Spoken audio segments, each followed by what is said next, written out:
Once again हम बात कर रहे हैं इमिग्रेशंस पे और उसके साथ साथ आइल्स पे बात करें। OET इसको दोबारा से एक दफ़ा प्लीज़ बता दें, ये OPTE क्या है, सब कुछ बता दें, इसका डिफरेंस क्या है।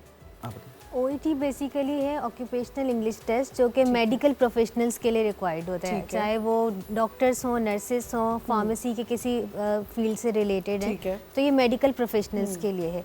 PTE भी प्रिजन टेस्टिंग से रिलेटेड कुछ इसकी फुल फॉर्म है और ये भी इसी तरह से होता है, लेकिन आइल्स से कंपैरेटिवली थोड़ा सा आसान है। इसको प्रॉपर बता दें क्योंकि इंग्लिश टेस्टिंग सिस्टम है बेसिकली, और कंपैरेटिवली आइल्स से ये चीज़ें थोड़ी सी इजी इसलिए हो जाती हैं। डुओलिंगो के लिए तो एप्लीकेशंस भी होती हैं और उसमें जो बच्चे ऐप में ना अपने क्वेश्चंस कर रहे होते हैं, उसमें आपकी ग्रामर की, आपकी वो कैब्स की अच्छी खासी प्रैक्टिस हो जाती है। लेकिन जो आप ऐप में करते हैं डुओलिंगो का एक्चुअल टेस्ट उतना आसान नहीं है जितना कि आप एप्लीकेशन में कर रहे होते हैं। लैंग्वेज सर्ट भी इसी तरह से यूके के लिए ज़्यादातर होता है। यूके के लिए लैंग्वेज सर्ट है। अगर आप आइल्स नहीं दे रहे हैं तो आप लैंग्वेज सर्ट दे सकते हैं यूके में, और language cert as compare to IELTS कह रहे हैं कि 20% ईजी है अगर हम दोनों को कंपेयर कर रहे हैं, but language cert specifically UK के लिए। अब जैसे हम आइल्स की बात कर रहे हैं तो एक आइल्स की कैटेगरी होती है UKVI। UKVI स्पेशली यूके के स्टूडेंट्स के लिए है। अब अगर किसी कैंडिडेट ने आइल्स अटैम्प्ट किया है और उसका वो आइल्स UKVI है तो वो रिजल्ट किसी और कंट्री के लिए एप्लीकेबल नहीं होगा। ठीक है।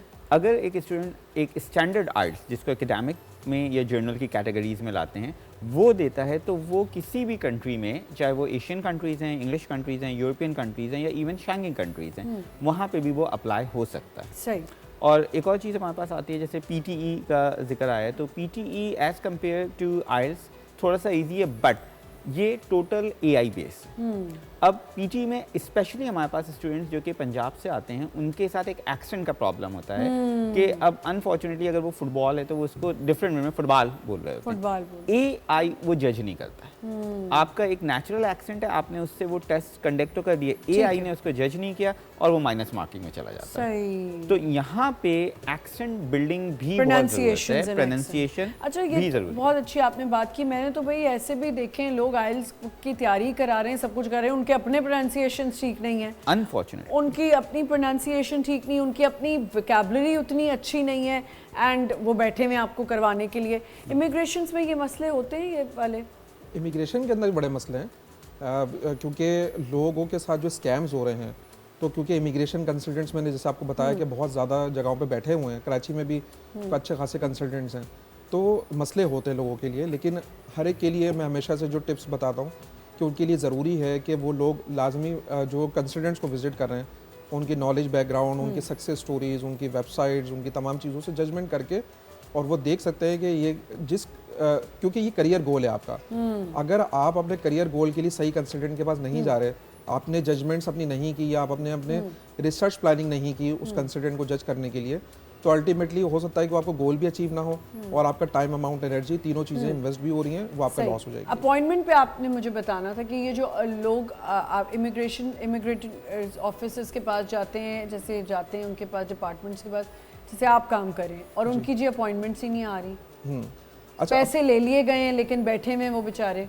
अच्छा, जहाँ की अपॉइंटमेंट्स नहीं आ रही तो वहाँ पे क्लैरिटी वेबसाइट पे एक टाइमलाइंस मेंशन है। जैसे अगर हम अपॉइंटमेंट की बात करते हैं US की विजिटर वीज़ा की, तो इस टाइम पर सितंबर 2025 का अपॉइंटमेंट मिल रहा है, तो डेफिनेटली ज़ाहिर उसको 8 से 9 महीने उसको वेट करना पड़ेगा।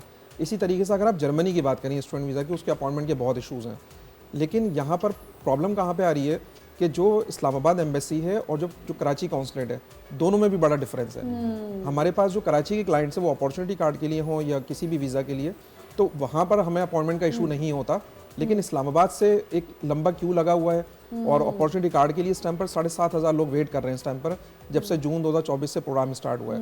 तो अपॉइंटमेंट की बात आप बिल्कुल सही कर रही हैं, लेकिन उसके कहीं ना कहीं कॉन्सिक्वेंसेज भी हैं कि उसके फैक्टर्स हैं, क्योंकि जहाँ अपॉइंटमेंट के इशूज़ हैं इट मींस कि वहाँ पे फ्लो बहुत ज़्यादा है, वो वीज़ा बहुत आसानी से मिल रहा है। एक और वीज़ा आया था जिसमें एकदम से अनाउंस हुआ था, कनाडा का वीज़ा, कि आप विजिट वीज़ा पे आके यहाँ काम कर सकते हो, और अमेरिका के लिए भी आया था, उसके बारे में थोड़ा बताएं।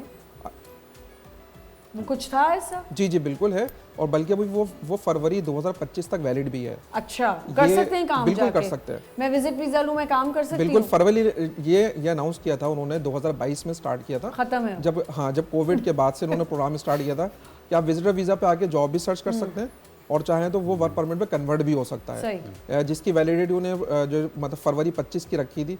और बल्कि कनाडा एक और भी काम कर रहा था विजिटर वीज़ा में कि वो पासपोर्ट की एक्सपायरी से वीज़ा दे रहा है। अच्छा, क्या अभी हमारे पास मल्टीपल क्लाइंट्स हैं जिनके पासपोर्ट की एक्सपायरी अगर 9.5 साल है, तो 9.5 साल का उनका वीज़ा लग गया है कनाडा का, मल्टीपल वीज़ा। हाँ, ये तो मेरे साथ तो ये 2 बड़े बेनिफिट्स हुए कनाडा के अंदर अभी रिसेंटली लास्ट ईयर। क्योंकि मेरे फादर इन लॉ जो हैं अब तो इस दुनिया में नहीं है, उनकी 7-8 महीने हो गए, डेथ हो गई है।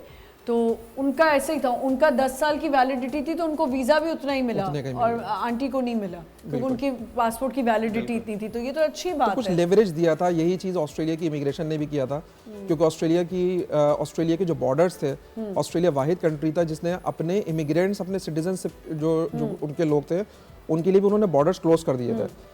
तो जब फरवरी 2022 में उन्होंने बॉर्डर्स ओपन किए तो बड़ा इजी कर दिया प्रोसेस। अच्छा, ये यूएस डाइवर्सिटी प्रोग्राम था एक, वो उसके बारे में बताएं, वो बंद क्यों हुआ है?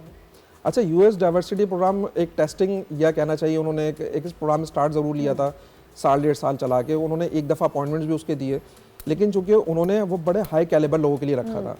वो उन लोगों के लिए रखा था कि जो नेशनल अवार्ड होल्डर्स हैं, जो रिसर्चर्स हैं, किसी भी अपने कंट्री के, या उनके पास हाई अचीवमेंट्स हैं, एक्स्ट्रा ऑर्डिनरी पर्सनस हैं। ये डाइवर्सिटी प्रोग्राम उनके लिए था और स्पेसिफिक चेकलिस्ट उन्होंने दी थी। चेकलिस्ट का मतलब है कि उन्होंने ऑक्यूपेशंस दिए थे और वो उनके अलाइन हो चुके हैं। उन्होंने 1 साल के लिए किया, उनको जो स्किल जो उनको रिक्वायर्ड थे वो उनके फुलफिल हुए, उन्होंने प्रोग्राम क्लोज कर दिया। अच्छा, कभी ऐसा होता है कि कुछ इमिग्रेंट्स होते हैं, जाते हैं, इमिग्रेंट्स हैं और वहाँ जाके कोई गड़बड़ हुई और उनको डिपोर्ट कर दिया गया? तो देखिए मैं बताऊं प्रॉब्लम क्या होती है कि अगर फॉर एग्जांपल अगर हम स्टूडेंट वीज़ा की बात करें या फिर हम जब वो इमिग्रेशन की बात करें, हर कंट्री के अपनी कोई ना कोई रिक्वायरमेंट्स होती हैं। जैसा कि अभी आपने कहा लोगों को डिपोर्ट कर दिया जाता है तो उसकी कोई ना कोई वजूहात होती है। मैं वही आने वाली थी उसी पे, ठीक है, कि डिपोर्ट कर दिया गया और फिर वो आके दोबारा अगर अप्लाई करें किसी और कंट्री के लिए तो कोई एलिजिबल होते हैं, वो जा सकते हैं। उसकी भी कोई रिक्वायरमेंट होती है डेफिनेटली, क्योंकि अगर वो एक दफ़ा डिपोर्ट कर दिया गया है तो वो जाहिर है उनके रिकॉर्ड में आ गया है और जब वो दोबारा केस फाइल करेगा तो ऑब्वियसली उसको देखा जाएगा, बिल्कुल उसका देखा जाएगा कि वो अगर डिपोर्ट, जैसे फॉर एग्जाम्पल अगर स्टूडेंट वीज़ा या इमिग्रेशन का कोई भी केस जो वो रिफ्यूज़ होता है तो वो देखा जाता है कि भाई उसकी वजूहात क्या है। जैसे अब यूएई में हम नहीं कर सक रहे हैं, बहुत मुश्किल हो रही है। बिल्कुल ऐसे ही है। ये जरा इसके बारे में बताएं, अगर कोई सऊदी कंट्रीज में जाना चाह रहा है, यूएई में पढ़ना चाह रहा है, तो उसके लिए भी आइल्स की जरूरत है? नहीं, यूएई के लिए आइल्स की रिक्वायरमेंट नहीं होती है, वो विदाउट आइल्स भी स्टडी के लिए जा सकता है। एग्जैक्टली। अब यहाँ पे जैसे आप अपॉइंटमेंट का जिक्र कर रही थी, तो स्टडी वीज़ा पे भी अपॉइंटमेंट का एक इशू आता है, तो उसको टैकल इस तरह किया जाता है। For example Germany September intake अगर है तो हम अपने स्टूडेंट्स को ये कहते हैं कि सितंबर इनटेक का मतलब है आप जैन के एंड तक अपना केस स्टार्ट करवा लें, तब आपके लिए अपॉइंटमेंट जो है मिलना आसान है, क्योंकि इस वक्त अपॉइंटमेंट स्टार्ट होती है। जैसे सर शादिब ने कहा कि टाइमलाइंस होती हैं, तो हमें वो टाइमलाइन पता होती है और वही बात आपकी कि जो लिजिट कंसल्टेंट होते हैं वो एक्चुअल इन्फॉर्मेशन बताते हैं कि इस टाइमलाइन के अंदर अगर आप अपने केस को फाइल करते हैं आपकी अपॉइंटमेंट आ सकती है, और अगर वो टाइमलाइन क्लोज हो जाएगी तो ऑब्वियसली बात है you need to wait that. तो ये सारी नॉलेज कंसल्टेंट को देनी पड़ती है, चाहे वो स्टडी की बात कर रहे हैं या इमिग्रेशन की बात कर रहे हैं। एंड प्लस इसमें एक और चीज़ मैं ऐड कर दूं रिलेटेड टू आइल्स का, जैसे जिक्र चला था, हम लोग वाहिद अल्हम्दुलिल्लाह कहना चाहिए कराची में स्टूडेंट नेस्ट जो एक ऐसा सेंटर है जो सिर्फ एक टाइम में 3 स्टूडेंट्स पढ़ाता है आइल्स के बस। अच्छा। हम 3 से ज़्यादा स्टूडेंट्स आइल्स के रखते ही नहीं हैं एक बैच पे। तो ज़्यादा स्टूडेंट आपके साथ कंफर्टेबल होते हैं पढ़ने में या इनके साथ? दोनों के साथ होते हैं इनफैक्ट।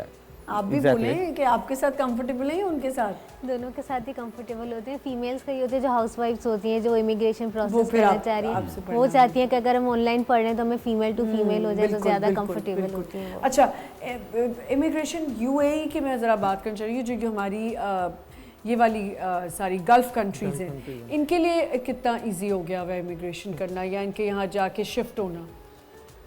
अनफॉर्चुनेटली गल्फ कंट्रीज वो हैं कि कभी भी उन्होंने लाइफ में अपनी इमिग्रेशन ऑफर की नहीं है, लेकिन वो जो गोल्डन वीज़ाज़ हैं या बिल्कुल कोई बाय बर्थ भी अगर वहाँ पे होता है तो कभी भी उसको इमिग्रेशन नहीं है, उसको टैग मिल सकता।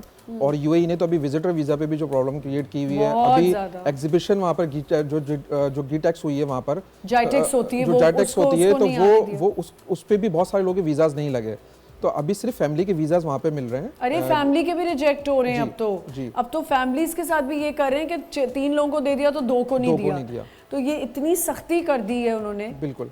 तो यहाँ पर तो लेकिन अब उन्होंने एक चीज़ और स्टार्ट की है, सॉरी, कि काउंसलर आके आप खुद अप्लाई करें, अपने डॉक्यूमेंट्स जमा कराएं। आई थिंक उन्होंने बीच में से एजेंट्स को निकाल दिया। एजेंट्स को निकाल दिया और इसमें एक लास्ट थिंग बस ये कि जो लोग भी गल्फ कंट्रीज़ में अप्लाई करते हैं स्किल्ड वर्कर वीज़ा के लिए या जॉब्स के लिए अप्लाई करते हैं, तो उनके लिए बेहतरीन चीज़ यही है कि माइग्रेशन ब्यूरो गवर्नमेंट की वेबसाइट है, पाकिस्तान गवर्नमेंट ऑफ पाकिस्तान की, उस पर 5000 से ज़्यादा लाइसेंस कंसल्टेंट मौजूद हैं। आप उनके पास जाएं, आप अनरजिस्टर्ड के पास ना जाएं। अगर इवन आपको गल्फ कंट्रीज में भी करना है तो उसका बड़ा अच्छा सिस्टम बना हुआ है, लाइसेंस कंसल्टेंट वहाँ मौजूद हैं, लाइसेंस उनको मिला हुआ है।